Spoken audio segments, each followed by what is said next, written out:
అంతా. ఈరోజు స్వామికి అద్భుతంగా సిద్ధమంగళ స్తోత్రం చేసుకున్నాం. అలాగే నృసింహస్వామి అష్టకం కూడా చదవాలనిపించింది. చాలామంది అడిగారు, అమ్మ ఎలా చదవాలి అని అడిగారు. నేను చాలాసార్లు కూడా వీడియోలో చెప్పడం జరిగింది. అయినా సరే మళ్ళీ మీకోసం ఒకసారి, ఎందుకంటే ఎవరికి ఎటువంటి జబ్బులున్నా ఈ నృసింహస్వామి అష్టకం చదివితే చక్కగా వాళ్ళు ఆరోగ్యవంతులు అవుతారనమాట.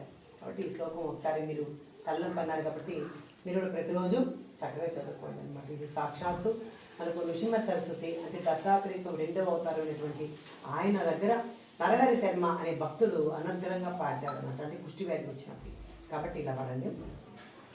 ఇందు కోటి తేజాకరణ సింధు భక్త వత్సలం నందనాద్రి సూను దత్త మిందే రాక్ష శ్రీ గురు గంధమాల్య అక్షతాది బృంద దేవ వందిత వందయామి నారసింహ సరస్వతి శపాయిమ మోహపాశ అంధకార జాత దూర భాస్కరం ఆయతాక్ష పాహి శ్రియ వల్లవేష నాయకం శైవ భక్త బృంద వరద భూయో భూయో నమామ్యం వందయామి నారసింహ సరస్వతి శపాయిమ చిత్తాచారి వర్గ షడ్గ మత్త వార నాంకుశం సత్యశార శోభితాత్మ దత్త శ్రియ వల్లభం ఉత్తమావతార భూత కర్తృభక్త రక్షణం వందయామి నారసింహ సరస్వతి శపాయిమా ఓమ వాయు తేజ అప భూమి కర్తృమీశ్వరం కామ క్రోధ మోహ రహిత సోమ సూర్యలోచనం కామితాత దాతృభక్త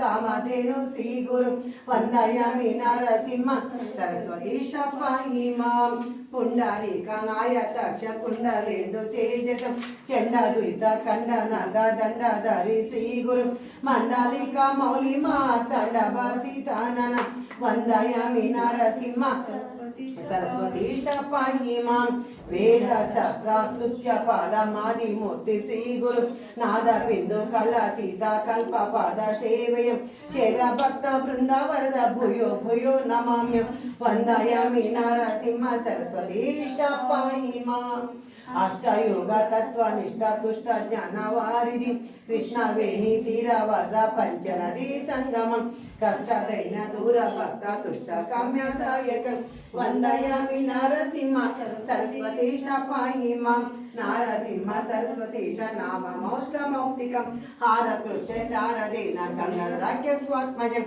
దారుణిక దేవ దీక్ష గురుమూర్తి తోషికం వందయామి నారసింహ సరస్వతి శపాయిమా నారసింహ సరస్వతి అష్టకంచయ పతి ఘోర సంసార సింధు తారణాఖ్య సాధనం సార జ్ఞాన దీర్ఘ ఆయురారోగ్యాది సంపదం చారు వర్గ కామ్య లాభ నిత్యమేవాయ పటే. ఇలాగని మనం రోజుకి ఒక్కసారి పాడుతున్నట్లయితే